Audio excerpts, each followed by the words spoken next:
ಹೊಸ ಸರ್ಕಾರದ ರಚನೆ ಇನ್ನೇನಾಗ್ತಾ ಇದೆ. ಸೊ ಯಾವ ಸೂತ್ರವನ್ನು ಅನುಸರಿಸಬೇಕು ಅಂತ ಮೊದಲೇ ಬಾರಿಗೆ ಆಯ್ಕೆಯಾದಂಥವ್ರಿಗೆ ಏನಾದರೂ ಸಲಹೆಗಳು ಅಥವಾ ಹಿರಿಯರು ಈಗಾಗಲೇ ಸಚಿವರಾಗಿ ಕೆಲಸ ಮಾಡ್ತಾ ಇರೋಂಥವ್ರು ಮಾಜಿ ಸಚಿವರಿಗೆ ಯಾವ ಸೂತ್ರವನ್ನು ಅನುಸರಿಸಬೇಕು, ಅವ್ರು ಯಾವ ರೀತಿ ನಡ್ಕೋಬೇಕೀಗ? ಸರ್ಕಾರದ ವ್ಯವಸ್ಥೆ ಮುಂದುವರಿಬೇಕಾದ ಅನುಭವನೂ ಬೇಕು, ಹೊಸೊಬ್ರಿಗೂ ಅವಕಾಶ ಕೊಡಬೇಕು. ಹೊಸ ನಾಯಕತ್ವವನ್ನು ಬೆಳೆಸುವಂತಹ ರೀತಿಯಲ್ಲಿ ನಾವು ತೊಗೊಂಡೋಗ್ತೀವಿ ಅಂತ ಹೇಳಿದಂತಹ ಸಂದರ್ಭದಲ್ಲಿ ಇದು ಮಿಕ್ಸ್ ಆ್ಯಂಡ್ ಮ್ಯಾಚ್ ಸೂತ್ರವನ್ನು ಅಳವಡಿಸ್ಕೊಂಡು ನಾವು ಹೋಗಬೇಕಾಗುತ್ತೆ. ಜೊತೆಗೆ ಈಗಾಗಲೇ ಸಚಿವರಾಗಿ ಕೆಲಸ ಮಾಡಿರುವಂಥವರು ಪ್ರಸ್ತುತ ಈ ಸರ್ಕಾರದಲ್ಲಿ ಅಥವಾ ಈ ಹಿಂದೆ ಸಚಿವರಾಗಿ ಕೆಲಸ ಮಾಡಿದಂಥ ಮಾಜಿ ಸಚಿವರು ಅವರ ಕಾರ್ಯವೈಖರಿ ಏನಿದೆ ಅದನ್ನು ಮುಂದಿಟ್ಕೋಬೇಕಾಗುತ್ತೆ. ಮತ್ತು ನಮ್ಮ ನಿರೀಕ್ಷೆ ಹೊಸಬರಿಗೆ ಯಾವ ಕ್ಷೇತ್ರದಲ್ಲಿ ಆಸಕ್ತಿ ಇದೆ ಅನ್ನೋದು ನೋಡಿ ಅಂಥವ್ರಿಗೆ ನೀವು ಬೆಳೆಸುವಂಥದ್ದಾದರೆ ಈ ಒಂದು ಸರ್ಕಾರದ ವ್ಯವಸ್ಥೆ ಮುಂದುವರಿಸ್ಕೊಂಡು ಹೋಗುವಂಥದ್ದಕ್ಕೆ ಸಾಧ್ಯ. ಹಿರಿಯರ ತ್ಯಾಗಕ್ಕೆ ಏನಾದರೂ ಕರೆ ಕೊಡ್ತೇವೆ? ಖಂಡಿತವಾಗಿ ಯಾರು ಅಧಿಕಾರನ ಅನುಭವಿಸಿದ್ದಾರೆ ಅವರು ಹೊಸಬರಿಗೆ ಮತ್ತೊಬ್ಬರಿಗೆ ಅವಕಾಶ ಮಾಡಿಕೊಡುವಂಥ ಕೆಲಸಕ್ಕೆ ಮುಂದಾದಂತಹ ಸಂದರ್ಭದಲ್ಲಿ ಎಲ್ಲವೂ ಸುಗಮವಾಗಿ ಇನ್ನೆರಡು ವರ್ಷ ಯಾವುದೇ ಗೊಂದಲಗಳಿಲ್ಲದೆ ಸರ್ಕಾರ ಸ್ಪಷ್ಟ ರೀತಿಯಲ್ಲಿ ನಾವು ಕೊಡೋಕ್ಕೆ ಸಾಧ್ಯ ಆಗುತ್ತೆ. ಆ ಕರೆಯನ್ನು ನಾನು ಹಿರಿಯರಲ್ಲಿ ಮನವಿ ಮಾಡ್ಕೊತೇನೆ.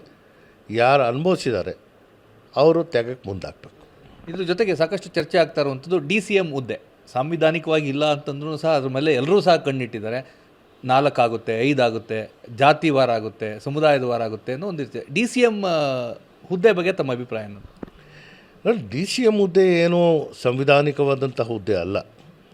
ಆದರೆ ಮಾನ್ಯ ಮುಖ್ಯಮಂತ್ರಿಗಳಿಗೆ ಸಹಾಯ ನೀಡುವಂಥದ್ದಕ್ಕೆ, ಸಹಕಾರ ನೀಡುವಂಥದ್ದಕ್ಕೆ, ಕೆಲವೊಂದು ಇಂಡಿಪೆಂಡೆಂಟಾಗಿ ತೀರ್ಮಾನಗಳು ತಗೊಳ್ಳುವಂಥದ್ದಕ್ಕೆ ಸಹಕಾರಿಯಾಗುತ್ತೆ.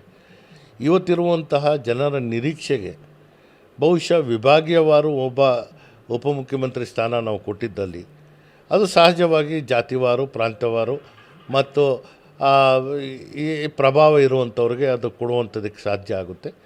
ತೀರ್ಮಾನ ಏನಾಗುತ್ತೆ ಗೊತ್ತಿಲ್ಲ. ಈಗಾಗಲೇ ಅದು ಮಾಧ್ಯಮದಲ್ಲಿ ಸುದ್ದಿ ಆಗ್ತಾ ಇರೋದ್ರಿಂದ 4 ಉಪಮುಖ್ಯಮಂತ್ರಿಗಳ ಸ್ಥಾನ ಸೃಷ್ಟಿ ಆಗಬಹುದು ಅನ್ನೋದು ಏನಿದೆ, ಬಹುಶಃ ಅಂಥದ್ದು ಏನಾದರೂ ಆದಂತಹ ಸಂದರ್ಭದಲ್ಲಿ ಅದು ಸ್ಪಷ್ಟವಾಗಿ ನಿಗದಿತವಾದಂತಹ ಕಾರ್ಯವೈಖರಿಯನ್ನು ನಾವು ರೂಪಿಸಬೇಕಾಗುತ್ತೆ. ಸೊ ಅದು ಇದ್ದರೆ ಮಾತ್ರ ನಾವು ಅದನ್ನು ಮುಂದೆ ತೊಗೊಂಡು ಹೋಗೋಕ್ಕೆ ಸಾಧ್ಯ ಆಗುತ್ತೆ.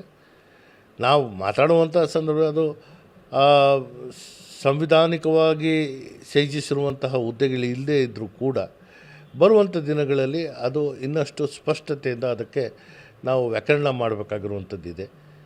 ಅದು ನಿರೀಕ್ಷೆ ಅಂದಾಗ ಎಲ್ಲರೂ ಇವತ್ತು ಎಲ್ಲ ನಮ್ಮ ಸಾಮಾಜಿಕ ಜಾಲತಾಣಗಳಲ್ಲಿ DCM ಆಕಾಂಕ್ಷಿ ಅಂತ ಹಾಕ್ಕೋತಾ ಇದ್ದಾರೆ.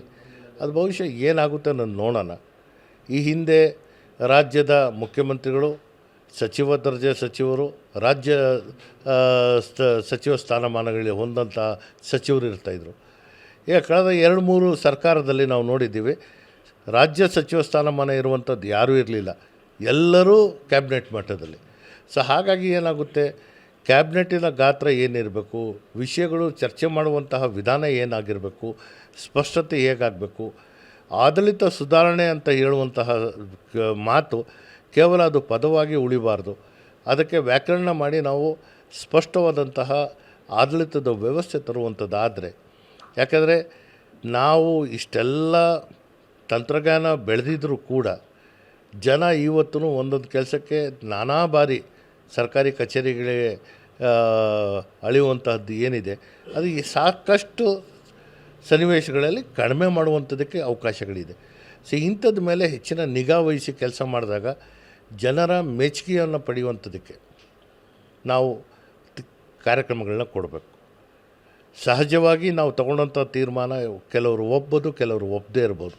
ಆದರೆ ಸರ್ವೇ ಸಾಮಾನ್ಯವಾಗಿ ಎಲ್ಲರೂ ಒಪ್ಪುವಂತಹ ರೀತಿಯಲ್ಲಿ ಈ ಕಾರ್ಯಕ್ರಮಗಳು ಕೊಟ್ಟಂತಹ ಸಂದರ್ಭದಲ್ಲಿ ಈ ರಾಜ್ಯ ಇಡೀ ರಾಷ್ಟ್ರದಲ್ಲಿ ಒಂದು ಮಾದರಿ ಆಗುತ್ತೆ. ಅದು ಮಾಡುವಂಥದ್ದು ಮುಂದಾಗೋಣ ಅನ್ನೋದು ನನ್ನ ಒಂದು ಅಭಿಪ್ರಾಯ. ಈಗ ತನ್ವೀರ್ ಸೇಠ್ ಅವರು ವಾಸ್ತವವನ್ನು ನೇರವಾಗಿ ಹೇಳ್ತಾರೆ ಅನ್ನೋ ಕಾರಣಕ್ಕಾಗಿ ಸಂವಿಧಾನದಲ್ಲೇ ಮಾನ್ಯತೆ ಇಲ್ಲದೇ ಇರುವಂತಹ DCM ಹುದ್ದೆ ಅವಶ್ಯಕತೆ ಇದೆಯಾ? ಯಾಕಂದರೆ ಸಾಕಷ್ಟು ಗೊಂದಲಗಳನ್ನ ಸೃಷ್ಟಿಸ್ತದೆ. ನಾನು ಮೇಲೆ, ನೀವು ಕೆಳಗೆ, ನಾನು DCM, ನಾನು ಮಿನಿಸ್ಟರ್, ಇದೆಲ್ಲ ಬೇಕಾ ಅಂತ ಕಾಂಗ್ರೆಸ್ ಹೊಸ ಸರ್ಕಾರಕ್ಕೆ? ಇಲ್ಲ ನೋಡಿ, ವಿನಾಕಾರಣ ಚರ್ಚೆ ಅಲ್ಲ, ನಡೀತಾ ಇರುವಂಥದ್ದು ಒಪ್ಪಿದ್ದೀರಿ ಒಪ್ಕೊಂಡು ಹೋಗಬೇಕು. ಅದರಲ್ಲಿ ಬದಲಾವಣೆ ತರಲಿ ಅಂತ ಹೇಳುವಂಥದ್ದಲ್ಲ. ಏನು ವ್ಯವಸ್ಥೆ ಇದೆ ಅದಕ್ಕೆ ಹೊಸ ರೀತಿಯ ನಿಯಮಾವಳಿಗಳು ಮತ್ತು ಅದಕ್ಕೆ ವ್ಯಾಕರಣ ಕೊಡುವಂತಹ ಕೆಲಸ ಮಾಡಿದಾಗ ಅದಕ್ಕೂ ಗೌರವ ಬರುವಂಥ ಕೆಲಸ ನಾವೇ ಮಾಡ್ಬೋದು. ಸೊ ಆ ಕಾರಣದಿಂದ ನಮಗೇನಾಗುತ್ತೆ, ವಿನಾಕಾರಣ ಜನರ ಮಧ್ಯೆ ಗೊಂದಲಗಳನ್ನ ಸೃಷ್ಟಿ ಮಾಡುವಂಥದ್ದಲ್ಲ. ಒಂದು ವಿಭಾಗದಲ್ಲಿ ಆಡಳಿತದ ವ್ಯವಸ್ಥೆ ಕೊಡುವಂಥದ್ದಕ್ಕೆ ನಾವು ಏನೆಲ್ಲ ಮಾಡ್ಬೋದು, ತ್ರೈಮಾಸಿಕ ಪ್ರಗತಿ ಪರಿಶೀಲನಾ ಸಭೆಗಳನ್ನ ನಾವು ಮಾಡುವಂಥದ್ದು ಕಡ್ಡಾಯವಾಗಿ ನಾವು ಪ್ರತಿ 3 ತಿಂಗಳು ಮಾಡುವಂಥದ್ದಾಗಬೇಕು.